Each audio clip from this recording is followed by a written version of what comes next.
Entertainment కి care of address cinema. ఈ రంగుల ప్రపంచంలో ఆర్టిస్టుగా ఎంట్రీ ఇచ్చి తమ కళల్ని నిజం చేసుకోవాలని చాలా మంది కలలు కంటూ ఉంటారు. ఈ కళల ప్రపంచంలోకి ఎంట్రీ అంత ఈజీ కాదు. వారసత్వం ఉంటే ఈజీగా ఎంట్రీ ఇవ్వచ్చని కొంతమంది అభిప్రాయపడుతూ ఉంటారు. కానీ ఎంట్రీ ఇచ్చిన తర్వాత ఒక స్టార్డమ్ తెచ్చుకోవడం, కోట్లాది అభిమానుల హృదయాల్లో చోటు సంపాదించుకోవాలి అంటే హార్డ్ వర్క్, డెడికేషన్ ఇవన్నీ చాలా అవసరం. అలా తన హార్డ్ వర్క్తో, డెడికేషన్తో కోట్లాది అభిమానుల అభిమాన హీరో అయ్యారు mega power star Ram Charan.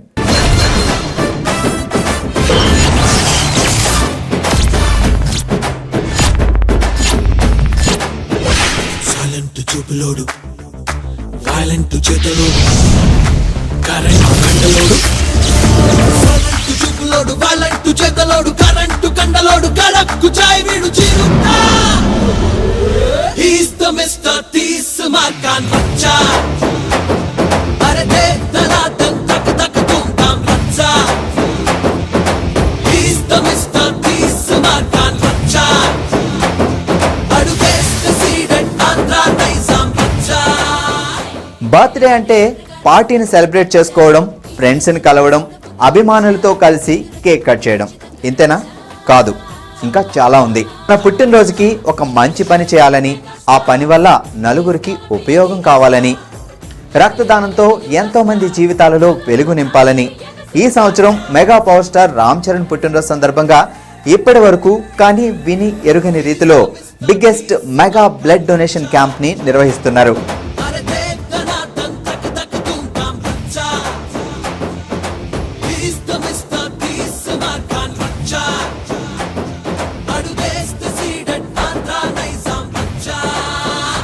చిరు వారసుడిగా ఎంట్రీ ఇచ్చిన తన యాక్టింగ్తో, డైలాగ్స్తో, పర్ఫార్మెన్స్తో మొదటి సినిమా నుంచి మెస్మరైజ్ చేస్తూనే ఉన్నాడు చెర్రీ. నువ్వు చావుతో ఆడుకుంటున్నావు. బై బర్త్డే అది నాకు హాబీ అయిపోయింది. దొరికితే గొడ్డు నరికినట్టు నరుకుతా. నన్ను పట్టుకుంటే గొడ్లు చేతికిచ్చి మరీ నరికించుకుంటా. పొద్దు కుంగే లోపు నీ ప్రాణాలు తీస్తా. పొద్దు పొడిచేదాకా నీకు అవకాశం ఇస్తా. ట్రై చేసుకో. నువ్వు అరుస్తే అరుపులే, నేను అరుస్తే మెరుపులే. మెగాస్టార్ తనయుడిగా చెర్రీ సినిమాల మీద ఎక్స్పెక్టేషన్స్ ఓ రేంజ్ లో ఉంటాయి ప్రేక్షకుల్లో. ఆ ఎక్స్పెక్టేషన్స్ ని 100% కాదు 1000% ఫుల్ఫిల్ చేయడం ఓన్లీ చెర్రీకి మాత్రమే సాధ్యం.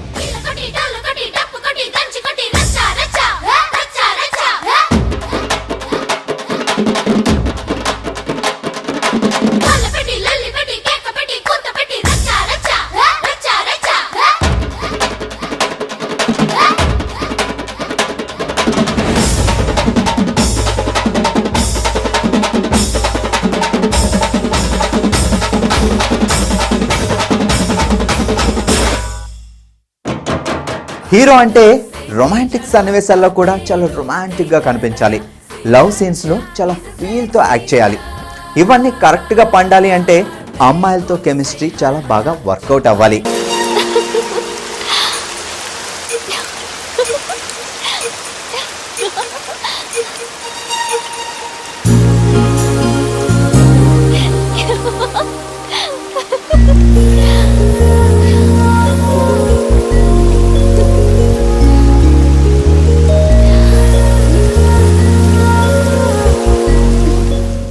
మరి మన చెర్రీ అమ్మాయిలతో ఎలా ఉంటాడు? ఈ విషయం మనం చెప్పే కంటే తనతో యాక్ట్ చేసిన గర్ల్స్ని అడిగితే వాళ్ళే చాలా సూపర్గా చెప్తారు కదా. Very nice. Charan's a very grounded person. You know, when I started working with him, I mean, I knew Charan before I started shooting for the film, and when I started working with him, I realized that he's from the family that he comes from. He's still very grounded, very dedicated. Again, like, I mean, we've shot for very long hours to complete the film, and I have to say this, Charan was on mala. Charan was a vegetarian. He was a vegan rather, and he shot for 3 songs back to back with day and night. Day he would shoot, night he would dub. And I would just look at him like that and I said, I don't know how you do it. Even though I have a very high energy level, but I eat. I'm eating what I want to eat, you know. You can't even do that. And then puja, and then waking up at 4:30 and doing all of that. So hats off to him. I haven't seen someone more dedicated. తండ్రికి తగ్గ తనయుడు అనిపించుకోవడం అంటే దానికోసం ఇప్పుడు అర్థాలు వెతకడానికి డిక్షనరీలు తిరిగేయడం కొంచెం కష్టమే. అందుకే సింపుల్ గా మాట్లాడేసుకుందాం. శంకర్ దాదా ఎంబీబీఎస్ సినిమాలు, చిరు సార్ మెడికల్ స్టూడెంట్ గా చేసిన ఎంటర్టైన్మెంట్ ఇప్పటికీ తలుచుకుని గిలిగింతలు పడుతూ ఉంటారు అభిమానులు. మరి మెడికల్ స్టూడెంట్ గా mega power star Ram Charan ఓసారి సరదాగా ఆ క్యారెక్టర్ లో ఎంట్రీ ఇస్తే Shankar Dada Shankar Dada Shankar Dada MBBS Shankar Dada MBBS Shankar Dada MBBS Shankar Dada రాజు అనే పేరు చిరు సార్ కి చాలా సినిమాల్లో ఉంటుంది. కొండవీటి రాజా, జగదేక వీరుడు, అతిలోక సుందర్లో మై నేమ్ ఇస్ రాజు అంటూ ఇరగదీసేశారు. సడన్ గా mega power star Ram Charan కూడా ఒకసారి రాజ్ అయ్యాడనుకోండి, ఆ సీన్ ఎలా ఉంటుందో ఇప్పుడు చూద్దాం. రాజ్, బెట్టింగ్ రాజ్, ఆద్మీ కమ్, రిస్క్ జ్యాదా. రై బస్తీ, నువ్వా నాకు పోటీ? రై బస్తీ వాడిని తక్కువ అంచనా వేకు, పిస్తా పగిలిపోద్ది. నా ట్రాక్ రికార్డులు తెలుసుకునే వచ్చావా? రేయ్ మా వాడు వచ్చింది రికార్డులు బద్దలు కొట్టడానికి రా. ఓడిపోతావు. రే మస్తీ, నాకు గెలుపిష్టం, గెలుపులో ఉన్న బలుపిష్టం, నంబర్ 1 ఇష్టం, నీలాంటోడిని ఓడించడం ఇంకా ఇష్టం. ఇదిగో 10,000. కమాన్. అభిమాన హీరోగా కోట్లాది మంది అభిమానుల హృదయాల్లో గుడి కట్టించుకోవాలి అంటే నటనతో పాటు మంచి మనసు కూడా ఉండాలి. పైకి గంభీరంగా కనిపించే చరణ్ మనసు మంచు కొండ లాంటిది. అంతేకాదు, తను కుడి చేత్తో చేసిన సహాయాన్ని ఎడం చేతికి కూడా తెలియనివ్వరు. అది ఆయన సింప్లిసిటీ. ₹1 లేదు నా దగ్గర. ఆ టైంలో అర్థం కాక నేను ప్రవీణ్ గారికి ఫోన్ చేశాను. ఫస్ట్ చరణ్ సార్కి ఫోన్ చేస్తే ఆయన ఎత్తలేదు. తర్వాత ప్రవీణ్ సార్కి ఫోన్ చేశాను. సార్ ఇలా అయింది అంటే, ఉండు నేను చరణ్ సార్ మౌనవ్రతంలో ఉన్నారు, తిరుపతిలో ఉన్నారు, అందుకే ఎత్తట్లేదు, నేను పాస్ చేస్తాను మ్యాటర్ అంటే, సార్ అర్జెంట్ సార్, లేదంటే ప్రాబ్లం అయిపోతుంది అని అంటే, ఆయన పాపం ప్రవీణ్ సార్ ఇమీడియట్లీగా వెళ్ళి చరణ్ సార్ మెసేజ్ పెట్టారు. పాపం ఆయన అది చూసి మౌనవ్రతం వదిలేసి ఇమీడియట్లీగా నా కాంటాక్ట్లోకి వచ్చేసారు. వచ్చి ప్రవీణ్ సార్ చెప్పి ఫోన్ చేసి, అర్జెంటుగా నువ్వు అపోలోకి వెళ్ళిపో, అపోలోకి వెళ్ళి పేషెంట్ పేరు చెప్పు, మిగతా నేను చూసుకుంటాను ఫస్ట్ ఏంటంటే. అప్పుడు ఇమీడియట్లీ మా మిసెస్ తీసుకొని ఆమె ఎలా తీసుకుపోతారు ఏది అని కోపంగా ఇంకా తీసుకుని వచ్చేసాను. బయటికి వెళ్తే చచ్చిపోతే మాకు రెస్పాన్సిబిలిటీ లేదంటే నేనే రాసిస్తాను, అవసరం లేదని చెప్పి అక్కడి నుంచి వెళ్ళిపోయి అపోలోకి వెళ్ళాము. వెళ్ళి షేక్ ఆయిషా అని నా పేరు మాత్రం చెప్పాం, షేక్ ఆయిషా అండి అని పేరు చెప్పాం. అసలు ఎలా తీసుకుని వెళ్ళారు, ఎక్కడ తీసుకుని వెళ్ళారు, ఏం జరిగిందో తెలియదు మాకు.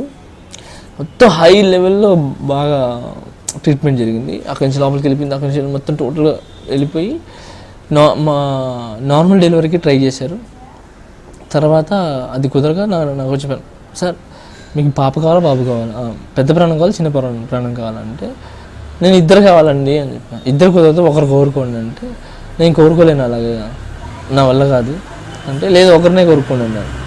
నేను కోరుకోలేనండి, వస్తే ఇద్దరం అండి, లేదంటే ఇద్దరు వదిలేసేయండి అని చెప్పాను. నాకు కాపాడగలిగితే ఇద్దరిని కాపాడండి, లేదంటే ఇద్దరు వదిలేసేయండి అలా చెప్తే, ఇంకా లేదు మీరు సైన్ పెట్టాను, సైన్ పెట్టాను. ఇంకా ఆమెను తీసుకుపోయి ఆమెను ఒప్పించండి, నార్మల్ డెలివరీ అయితే అవ్వదు, ఎందుకంటే టైం దాటిపోయింది, మీరు నిన్న వచ్చి ఉంటే మేము చేసేవాళ్ళం, టైం దాటిపోయింది. అప్పుడు ఇంకా తనకి చెప్పా, అవ్వదంటున్నా అర్థం చేసుకో, నాకు మీరు ముఖ్యం అంటే, సరే ఓకే అని తను ఒప్పుకుంది. తర్వాత తన పాలు రాల, వాడు ప్రీమెచ్యూర్డ్ కదా, సో అందుకే డబ్బా పాలు సమ్ లైక్ ఆ టైప్ వెళ్ళిపోయినా. ఇంకా కిందకి వెళ్ళాను, 5 lakhs ఏమో బిల్ వచ్చింది.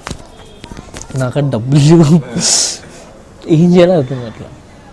అమ్మ 5 lakhs ఇప్పుడు నేను ఎక్కడి నుంచి తెచ్చిచ్చేది, ఇప్పుడు ఏ ప్రొడ్యూసర్ అడిగేది, ఏ డైరెక్టర్ అడిగేది నేను అని. సరే కిందకి వెళ్ళాను, సరే అసలు ఎంత అయింది అసలు ఏంటి అని చెప్పి అక్కడికి వెళ్ళగానే వాడు స్టాంప్ వేసి ఇచ్చి, sir okay sir thank you sir, 350 rupees bill అయింది సార్ అన్న. 350 రూపీస్ 350 బిల్ ఏంటి నాకు అర్థం కాలేదు అని చెప్పి నేను అంటే, లేదు సార్ మొత్తం ఉపాసన మేడం వాళ్ళు కట్టేశారు, చెప్పారు ఉపాసన మేడం మీ దగ్గర తీసుకోవద్దని చెప్పి, చరణ్ సార్ డబ్బులు ఇచ్చేసారంట, ఆయన కట్టేశారంట, మీకు నో ప్రాబ్లం సార్. ఆ 350 రూపాయలు కూడా చరణ్ గారు చెప్పారంట. ఫస్ట్ తన అంటే కష్టార్జితం అంటారు కదా, దాంతోనే పాలు తాగాలని, అందుకే ఆ డబ్బాకి మాత్రమే తీసుకున్నాడంట పాలు తాగించాను. సో అందుకే 300 రూపాయలు తీసుకున్నాను సార్, మిగతా అంతా మీరు హ్యాపీగా వెళ్ళిపోవచ్చు. ఆవిడ కళ్ళలో వాటర్ చేసి నాకు ఏడ్చేసాను, నేను ఏడ్చేసి ఏడుపు వచ్చేసింది నాకు, నా వల్ల కాల. ఇంకా వెళ్ళిపోయి ఆమెను తీసుకొని మా మిస్సెస్ చెప్తే తను ఏడ్చేసాను. నాకు కళ్ళలో వాటర్ వచ్చేసినాయి. ఇంకా ఇమీడియట్లీ ఒక బాక్స్ పట్టుకొని వెళ్ళిపోయి చరణ్ సార్ దగ్గర, అక్కడ ఆయన దగ్గరికి వెళ్ళలేకపోతున్నా, ఏడుపు వచ్చేస్తుంది.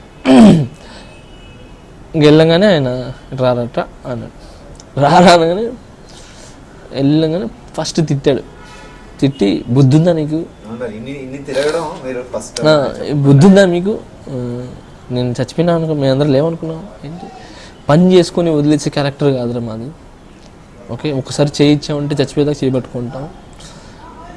ఇంత పెద్ద గబక్కన వాళ్ళు ఇద్దరు చచ్చిపోయినాయి ఏంటి, ఏమైంది, అలా ఆయన తెలుసుకున్నారు ఎంత సీరియస్ అయింది ఏంటని. సో తిట్టి ఆయన హగ్ చేసుకొని, ఇంకెప్పుడు అలా చేయకు, బాగున్నాడు కదా ఇప్పుడు అంటే, బాగున్నాడు అంటే ఏం అవసరం ఉన్నా నీకు, పోలీస్ కానీ ఎటువంటి నీకు ఎటు సైడ్ నుంచి నీకు ఏం కావాలన్నా కూడా ఒక్క ఫోన్ కొట్టు. పద్మశ్రీ స్వర్గీయ అల్లు రామలింగయ్య గారి మనవడిగా, మెగాస్టార్ చిరంజీవి గారి కొడుకుగా, పవర్ స్టార్ పవన్ కళ్యాణ్ గారి అబ్బాయిగా, ఇలా మెగా ఫ్యామిలీ నుంచి వచ్చిన హీరో కాబట్టి క్లాసు మాసు తేడా లేకుండా అన్ని వర్గాల ప్రేక్షకులు చెర్రీ సినిమా మీద వేరే లెవెల్లో ఎక్స్పెక్టేషన్స్ పెట్టుకుని సినిమాకి వస్తారు. వాళ్ళ నమ్మకాన్ని వమ్ము చేయకుండా ఉండాలి అంటే యాక్టింగ్, డాన్సులతో పాటు ఫైట్స్ కూడా ఇరగదీయాలి. హార్స్ రైడింగ్లో దిట్ట అయిన చెర్రీ ఫైట్స్లో కూడా రఫ్ ఆడించేస్తాడు.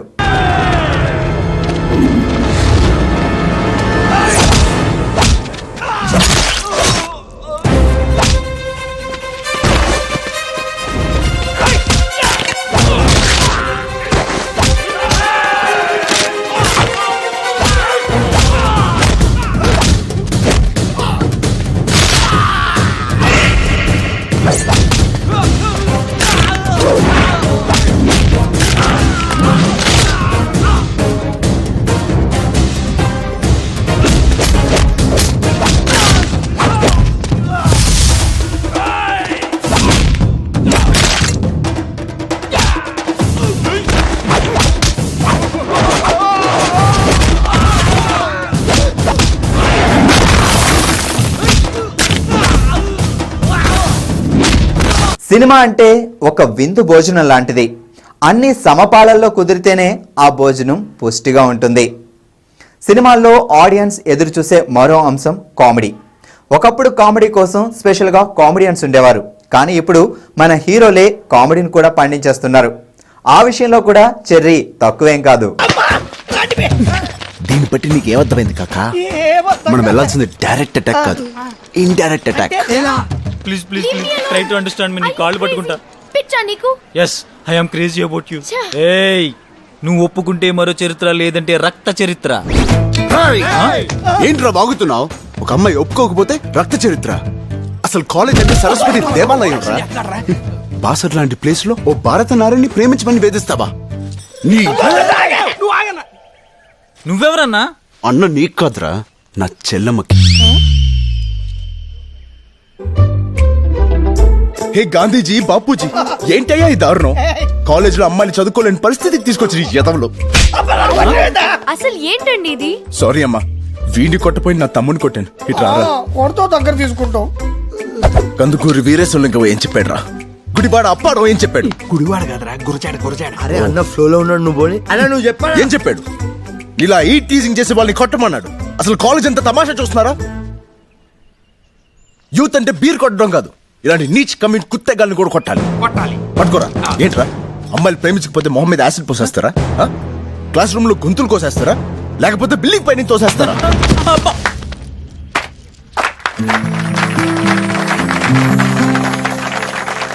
వద్దు, క్లాప్స్ కొట్టద్దు. తెలుగు భాషలో నాకు నచ్చని ఒకే ఒక్క యాక్షన్, క్లాప్స్. హలో, నీ ఓవర్ యాక్షన్ ఆపి ఒకసారి వచ్చుడు. Are you okay?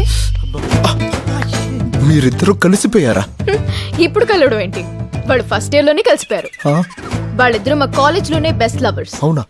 పెళ్లి చేసుకుంటే బెస్ట్ కపుల్ కూడా అవుతారు. ఎప్పుడైనా గొడవ పడితే ఇలా ఐ లవ్ యూ చెప్పి కూల్ చేస్తుంటాడు. మరి ముందే ఆ విషయం చెప్పొచ్చు కదా చెల్లమ్మా. నువ్వు హిట్లర్ అన్నయ్యనంటూ ఇరొక్కడితో నన్ను ఎక్కడ చెప్పనిచ్చావు? క్లాస్కి వెళ్దాం పద. ఏ కాలేజ్ మంది? మంది పక్క కాలేజ్.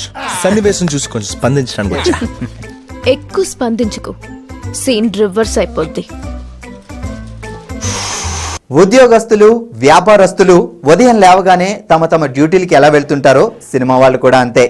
యాక్టింగ్ కూడా ఒక ప్రొఫెషన్ లాంటిదే, కాకపోతే సెలబ్రిటీ హోదా ఉంటుంది అంతే. ప్రతి ఒక్కరికి వర్క్తో పాటు ఫ్యామిలీ రిలేషన్ కూడా చాలా ఇంపార్టెంట్ కదా. మరి మెగా ఫ్యామిలీలో ఆ రిలేషన్ ఇంకా స్వీట్గా కనిపిస్తుంది.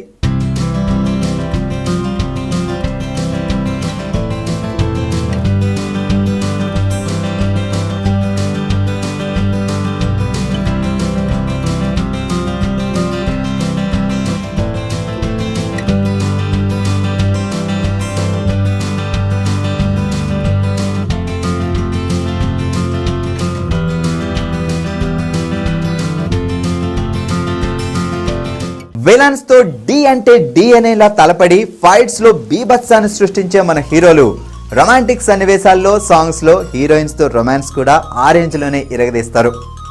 మన చెర్రీ డాన్స్ లో ఫాస్ట్ కాబట్టి చెర్రీతో డాన్స్ చేయాలంటే హీరోయిన్స్ కూడా కొంచెం డాన్స్ ని ఫాస్ట్ గా మెయింటైన్ చేయాలి. అసలు చెర్రీతో డాన్స్ చేయాలంటే హీరోయిన్స్ ఎలా ఫీల్ అవుతారు?